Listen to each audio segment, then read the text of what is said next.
Do you want to add website links on Facebook profile? You can put website URL in Facebook with just a few simple steps. Before we begin, please like this video and subscribe to our channel.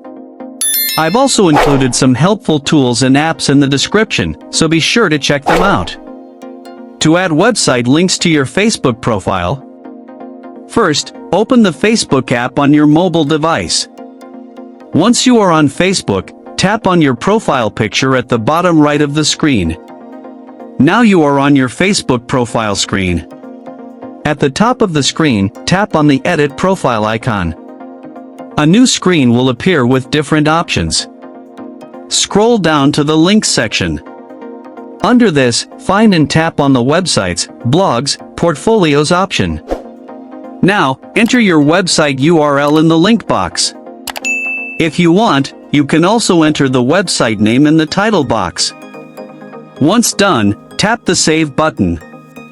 Now, your website link will appear on your Facebook profile, and visitors can tap it to open your website.